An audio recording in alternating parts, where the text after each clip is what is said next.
आपकी खुशी में, आपके गम में, आपकी आंसुओं में, आपकी मुस्कुराहटों में, आपके आज में, आपके कल में, आपके साथ होगी एक कहानी और मैं।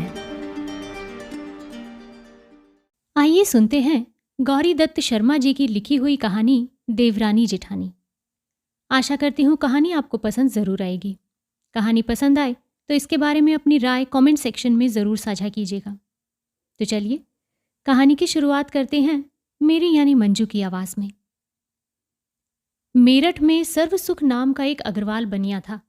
मंडी में आड़त की दुकान थी। आसपास के गांवों से लोग सौदा लाते, इसकी दुकान पर बेच जाते। पैसा रुपया तुलाई का इसके हाथ भी लग जाता और कभी भाव चढ़ा देखता तो 1000 का नाजपात लेकर दुकान में डाल देता और फायदा देखकर उसे बेच डालता। ब्याज बट्टे और गिरवी पाते की भी उसे बहुतेरी आमदनी थी।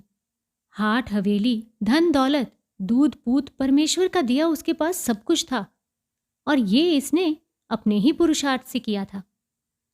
माँ बाप तो पिछले हैजे में 5 वर्ष का छोड़कर मर गए थे। चाचा ने पाला था। थोड़े ही दिन हुए होंगे जब तो कुकड़ियां बेचा करे था, चना चबेना करता, खोंचा सिर पे लिए गलियों में फिरा करे था।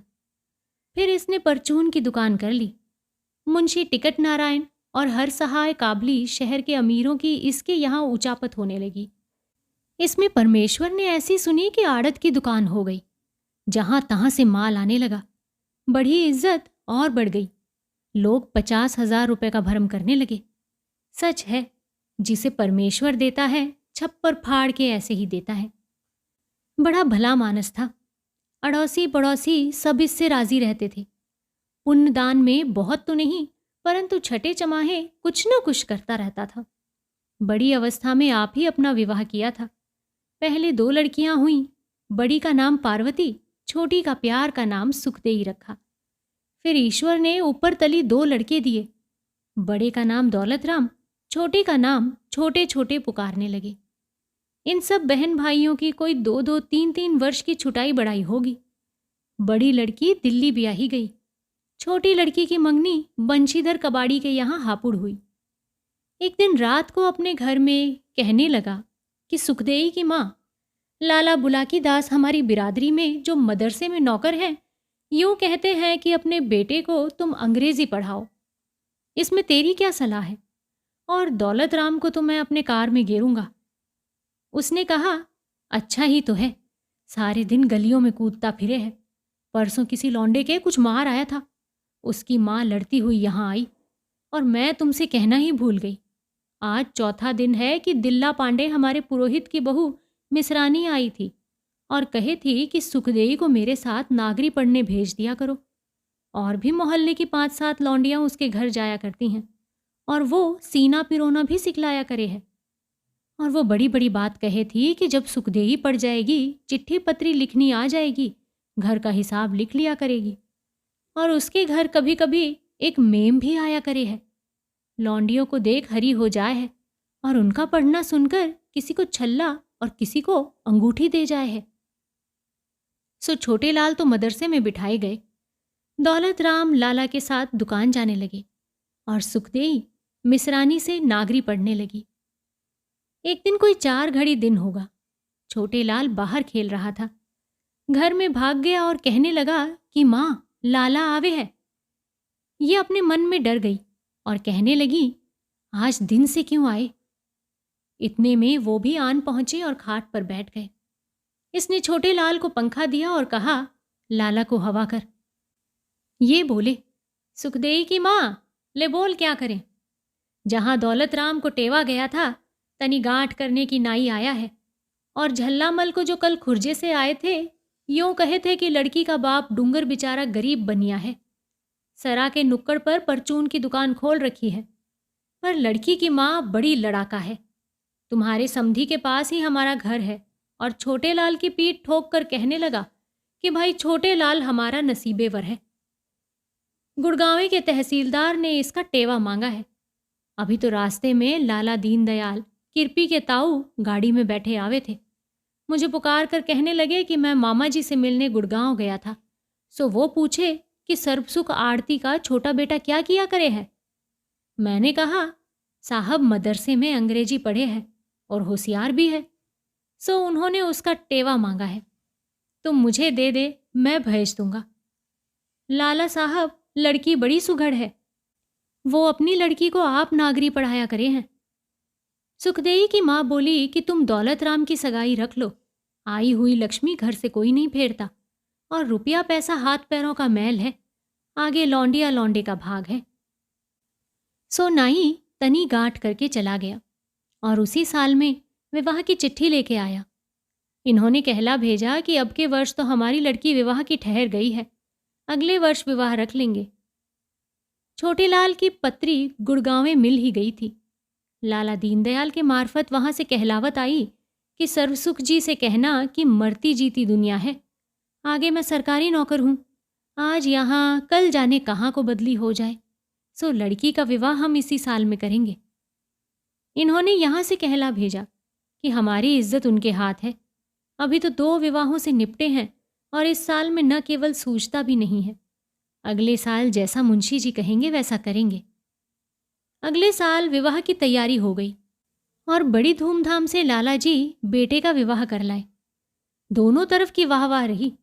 जब बहू घर आई, बगड़ पड़ोसन सब इकट्ठी हो गई और सुखदेई की माँ से कहने लगी, ले बहिन, बहुड़िया तो भली सुंदर है, तेरी बड़ी बहू का रंग तो सांवला है।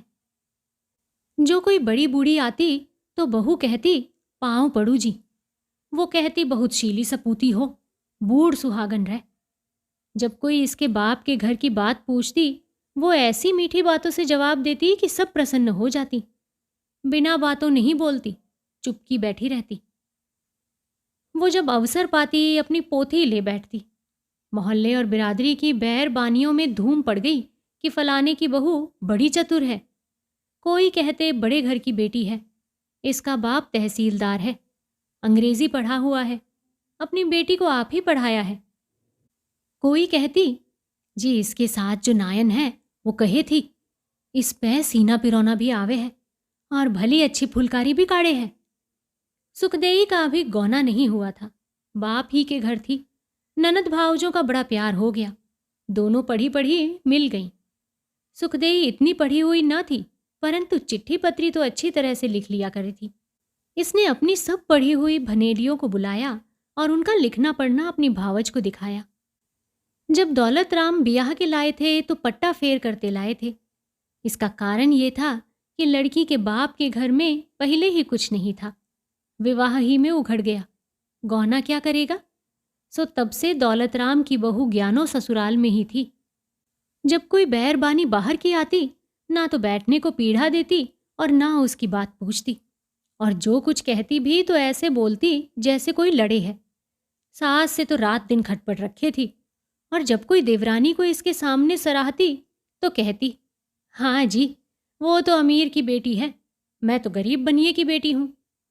मुंह से कुछ नहीं कहती, पर देवरानी को देख देख फूकी जाती थी, और जबी से छोटी ननद से भी जलने लगी। बड़ी ननद पार्वती से बड़ा प्यार था और वो विवाह में बुलाई हुई आई थी, और प्यार होने का कारण ये था कि वो भी लगावा बुझावा करती थी, उधर की इधर और इधर की उधर। अब बहू को आए 8-10 दिन हुए होंगे कि उसका भाई राम प्रसाद मझौली लेके विदा कराने को आया। लाला सर्वसुख जी ने भी जैसे बनियों में रस्म होती है, दे लेकर बहू को विदा कर दिया, और बहू के भाई से चलते चलते ये कह दिया कि भाई पहुंचते ही राजी खुशी की चिट्ठी लिख भेजना। जब सुखदेई के विवाह को 3 वर्ष हो चुके, हापुड़ से गौने की चिट्ठी आई। लाला ने घर में आके सलाह की। सुखदेई की माँ ने कहा, मैं तो 5वें वर्ष करूंगी। लाला ने समझा दिया कि जिस काम से निपटे उससे निपटे, ये काम भी तो करना ही है, और ये भी कहा कि घी बेटी अपने घर पर ही रहना अच्छा है। अर्थात सुखदेई भी अपने घर गई और वहां अपने कुनबे की लौंडियों को नागरी पढ़ाने लगी। लाला सर्वसुख का माल रेल पे लदने जाया करे था। वहां के बाबू से इसकी जान पहचान हो गई थी। एक दिन कहने लगे कि बाबूजी, हमारा छोटा लड़का मदरसे में अंग्रेजी पढ़ाया जाए करे है। वो कहे था, जो तुम कहो तो तुम्हारे पास काम सीखने आ जाया करे। बाबू ने कहा, कल तुम उसे हमारे पास दफ्तर में भेजना। छोटे लाल अगले दिन वहां गया, बाबू को अपना लिखना दिखलाया। उसको खूब पसंद आया। इससे कहा, तुम रोज रोज आया करो। ये भी जाने लगा। थोड़े दिन पीछे उसी दफ्तर में 15 रुपए महीने का नौकर भी हो गया। इसे नौकर हुए कोई 1 वर्ष बीत गया होगा कि बाबू की बदली अंबाले की हो गई। ये बाबू का काम किया ही करे था और साहब भी रोज देखा करे था। बाबू की जगह इसे कर दिया और ये कह दिया कि अब तो तुमको 40 रुपए महीना मिलेगा, फिर काम देख के 60 रुपए महीना कर देंगे। जब छोटे लाल 15 ही रुपए का नौकर था कि इसके लाला गौना कर लाए थे और अब गौन याई अपने घर ही थी। छोटे लाल इस बात से अपने मन में बड़ा मगन था कि मेरी बहू पढ़ी हुई है और बड़ी चतुर है। इधर इसकी घरवाली इससे खूब राजी थी और ये बात परमेश्वर की दया से होती है कि दोनों स्त्री पुरुष के चित्त इस तरह से मिल जाएं। ये कुछ अचंभे की बात भी नहीं है। दिल तो वहां नहीं मिलता जहां मर्द पढ़ा हो और स्त्री बेपढ़ी। जब ये दोनों मिलते एक दूसरे को देखकर बड़े प्रसन्न होते। इधर वो उसके मन की बात पूछती और अपनी कहती, इधर इसको इस बात का बड़ा ही ध्यान रहता कि कोई बात ऐसी न हो जिससे इसका मन दुखी हो। वो उसकी बेसलाह कोई काम न करता। उसके लिए एक नागरी का अखबार लिया। रात को उर्दू और अंग्रेजी अखबारों की खबरें उसे सुनाता और जब आप थक जाता उससे कहता, लो अब तुम हमें अपने अखबार की खबरें सुनाओ। इस बात से इसको बड़ा ही आनंद होता। उनका घर तो ऐसा ही था जैसा और बनियों का हुआ करता है, पर इसने अपना चौबारा सोने और उठने बैठने को सजा रखा था। चादर लग रखी थी, कलई की जगह नीला रंग फिरवा रखा था। बोरियों के फर्श पर दरी बिछा रखी थी। तस्बीर और फानूस भी लग रहे थे। 2 कुर्सी बड़ी और 2 कुर्सी छोटी, जिनको आराम कुर्सी कहते हैं, एक तरफ पड़ी हुई थी। किताबों की एक अलमारी मेज के पास लगी हुई थी। 2 पलंगों पर रेशम की डोरियों से चिही हुई चादर खींची हुई थी। अपना सादा कमरा भी अच्छा बना रखा था। जो कोई बाहर की लुगाई आती, छोटे लाल की बहू अपना चौबारा दिखाने ले जाती। एक दिन अपनी जेठानी से बोली, आओ जी, तुम भी आओ। उसने कहा, अब ले मैं ना आती। और लुगाइयों ने कहा, निगोड़ी अपने देवर का चौबारा देख लेना। शर्मा शर्मी उठी चली गई और चौबारी को देख अक्क धक रह गई। इसकी अटारी में 2 पुरानी धुरानी खाट पड़ी हुई थी। पिंडोल का पोता और गोबर का चौका भी न था।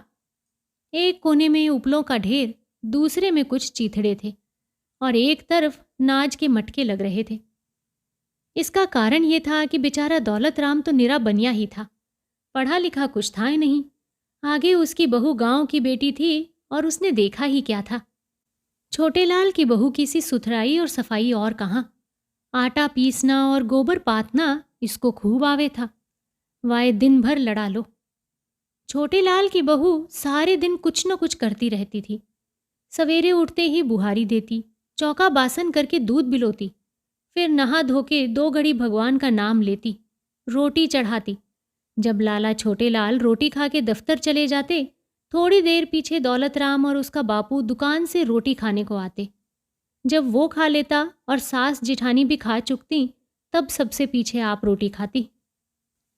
और जिस दिन दौलत राम की बहू रोटी करती, दाल में पानी बहुत डाल देती और कभी नून ज्यादा कर देती और कभी तो डालना ही भूल जाती। गांव कैसी मोटी मोटी रोटियां करती थी, किसी को बहुत सेक देती और कोई कच्ची ही रह जाती। इसलिए बेचारी देवरानी को दोनों वक्त चूल्हा फूंकना पड़े था। रात को पूरी पराठा और तरकारी कर लिया करे थी। दोपहर को रोटी खाने से पीछे घंटा 1.5 घंटा आराम करती। फिर सीना पिरोना, मोजे बुनना, फुलकारी काटना, टोपियों पे कलाबत्तू की बेल लगाना आदि में जिस काम को जी चाहता ले बैठती। इस समय मोहल्ले और बिरादरी की लौंडियां 2 घड़ी को इसके पास आकर बैठ जाया करे थी। किसी को मोजे बुनना बतलाती और किसी को लिखना पढ़ना सिखलाती और आप भी अपना काम किए जाती। जब कभी इस काम से मन उचटता तो अपने पोथी में से सहेलियों और भनेलियों की कहानियां सुना सुना कर कभी रुलाती और कभी हंसाती। और जब कभी ज्ञान चर्चा छेड़ देती तो भगवत गीता के श्लोक पढ़ पढ़कर ऐसे सुंदर अर्थ करती कि सुनकर सब मोहित और चकित हो जाती। और जिस दिन एकादशी, जन्माष्टमी, रामनवमी या कोई तिथि पर भी होती, और सीना पिरोना न होता तो उस दिन तुलसीदास और सूरदास के भजन गाती और विष्णु पद सुनाती कि सब की सब प्रसन्न हो जाती। रात को जब सब ब्याड़ू कर चुकते, ये अपने चौबारे में चली जाती और रात को 10 बजे तक जहां तहां की बातचीत करके हंसती और बोलती रहती। सुखदेई के भांजे का विवाह यहाँ मारवाड़े में हुआ था। हापुड़ से अपनी बहू को लेने आया। अगले दिन लाला सर्वसुख से दुकान पर मिलने गया।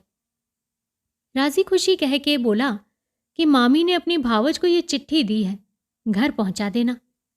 लाला ने नौकर के हाथ घर चिट्ठी भेज दी।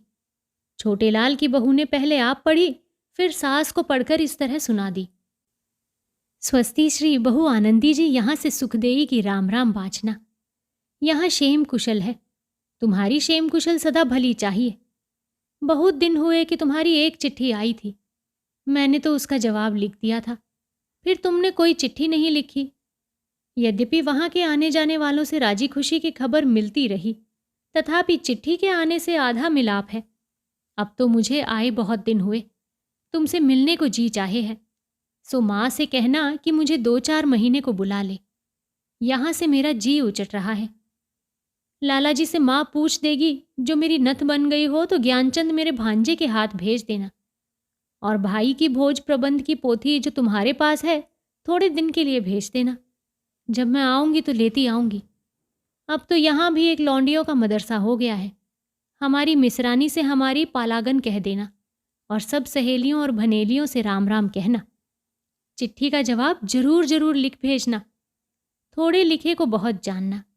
चिट्ठी लिखी, मिति मार्गसर बदी 1 संवत 1925।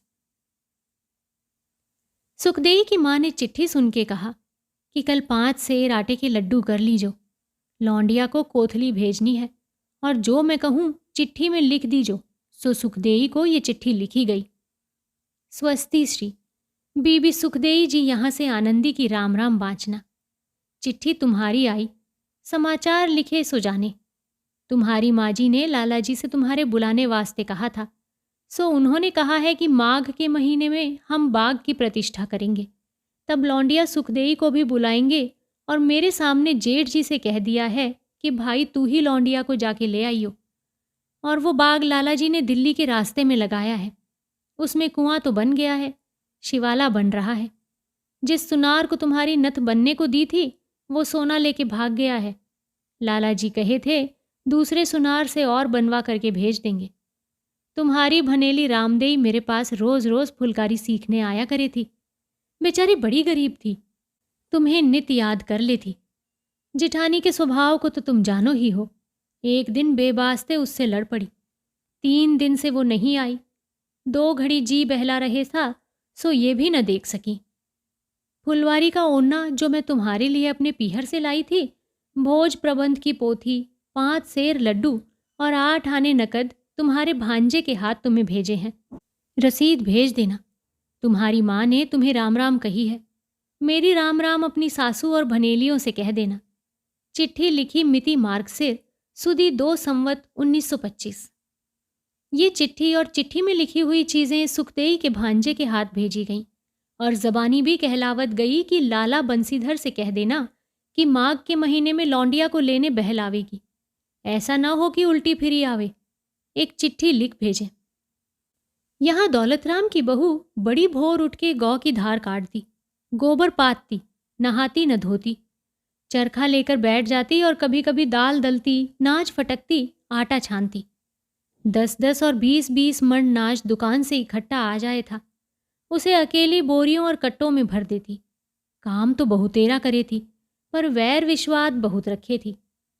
और ये सास ने दोनों देवरानी जेठानियों को जैसा जिस जोग देखा काम बांट दिया था। पीसना, खोटना, चरखा पूनी ऐसी मेहनत के काम देवरानी से नहीं हो सके थे, इसलिए कि उसने बाप के घर किए ही नहीं थे। परंतु वो उससे 10 गुने अच्छे काम कलाबत्तू और गोटा किनारी के जाने थी। पीसने खोटने में क्या रखा है, घड़ी भर पीसा 2 पैसा का हुआ। वो 8 आने रोज का कढ़ावत का काम कर लेती। जेठानी रोटी खा के फिर चरखा ले बैठती। इस जैसी इसकी 2-1 भनेलियाँ थीं, सो कोई न कोई इसके पास आ बैठी करे थी। ये उससे देवरानी का झींकना झींकती थी। सासू का खोट बतलाती कि मेरी सास बड़ी दोजगन है। छोटी बहू को जो कोई आधी बात कहे है तो लड़ने को उठे है। ससुर जी से मेरी रात दिन कटनी करे है। यूं कहे है ये तो कच्ची रोटी करे है। बहन जिस पे जैसी आती होगी वैसी करेगी। और ये मेरी देवरानी बड़ी खोट और चपचोटी है।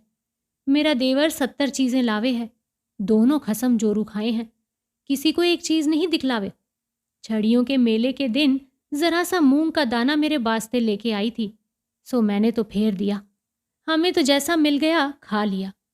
मेरी देवरानी छटांग भर पक्का घी दाल में डालकर खावे है।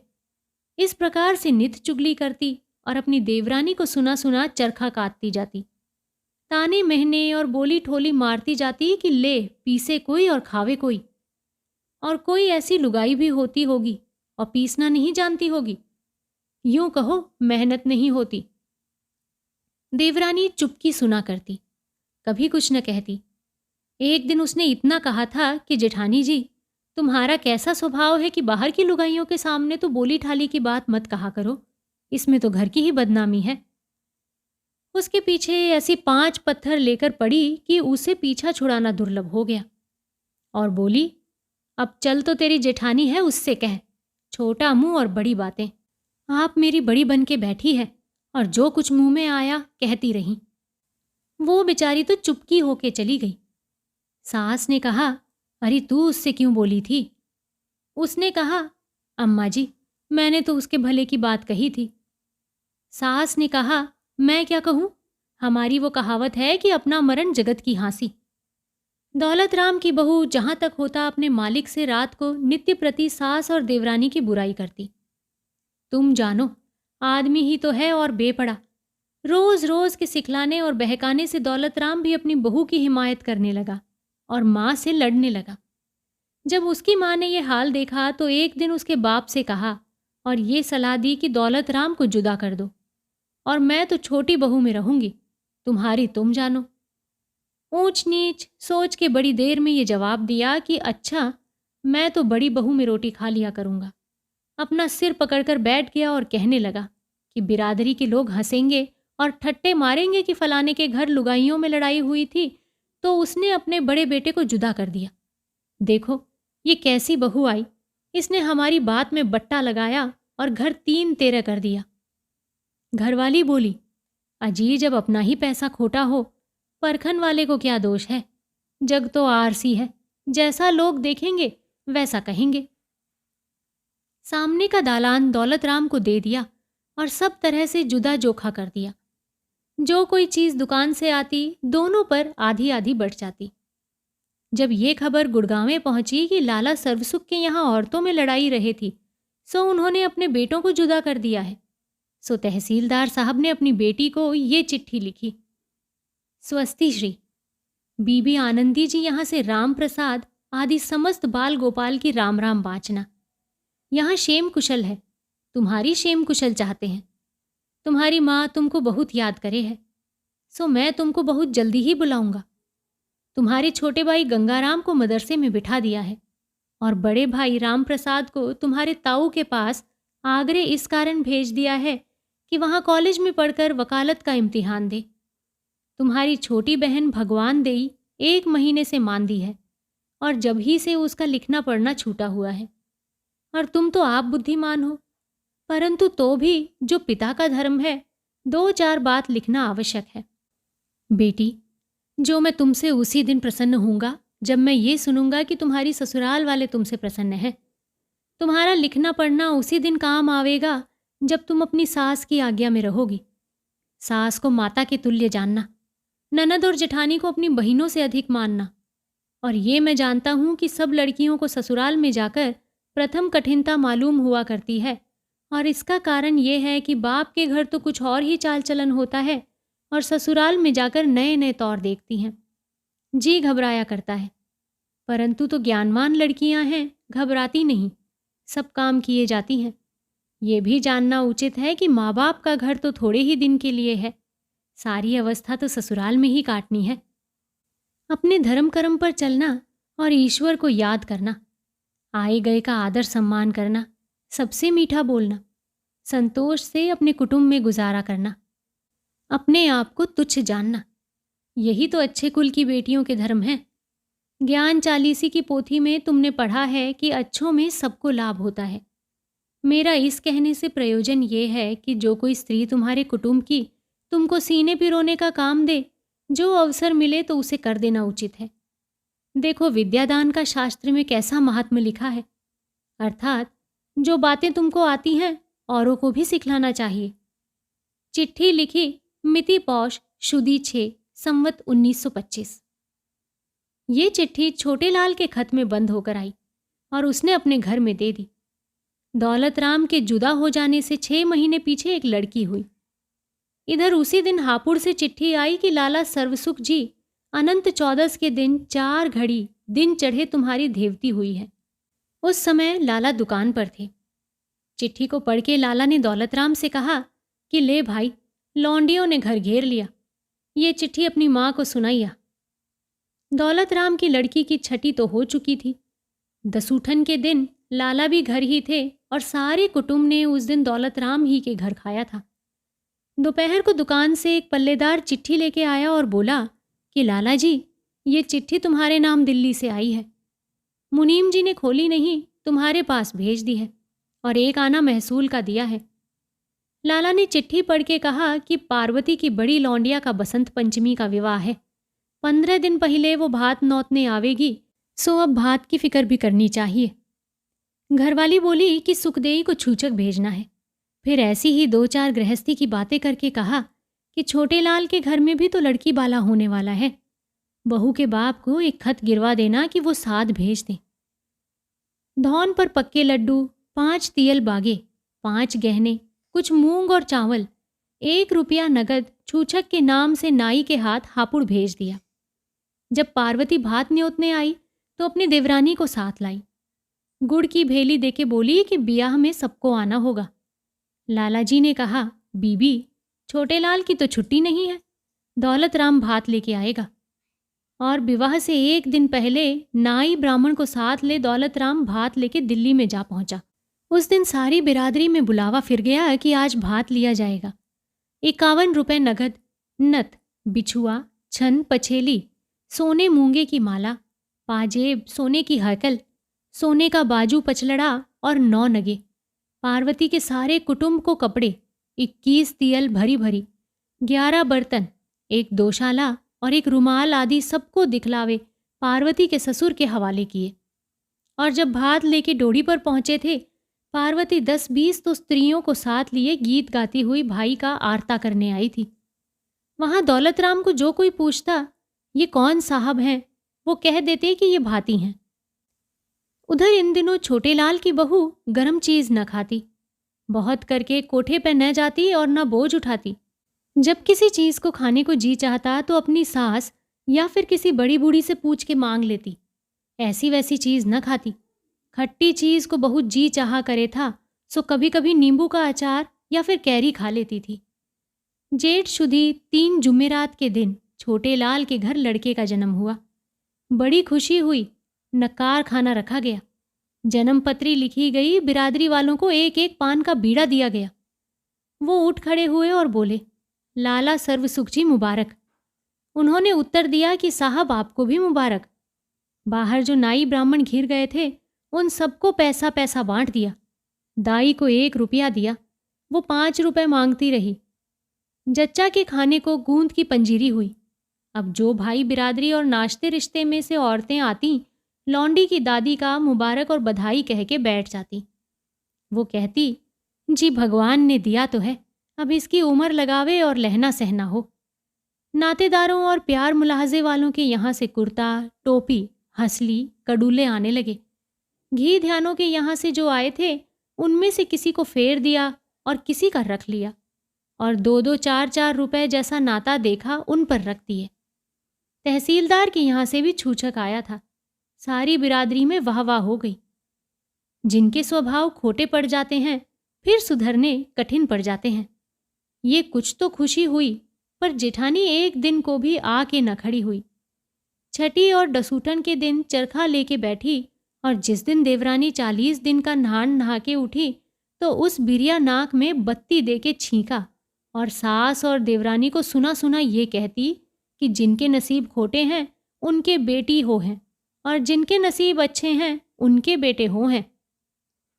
एक दिन सास तो लड़ने को उठी, पर बहू ने समझा लिया कि जो किसी के कहने सुनने से क्या होता है, हमारा भगवान भला चाहिए। जिस दिन हिजड़े नाचने आए, लुगाइयों को दिखलाने का पैसा बोल के दे गई। छोटे लाल ने लौंडे को खिलाने को एक टहलवी रख दी और उससे ये कह दिया कि बच्चे को राजी रखियो।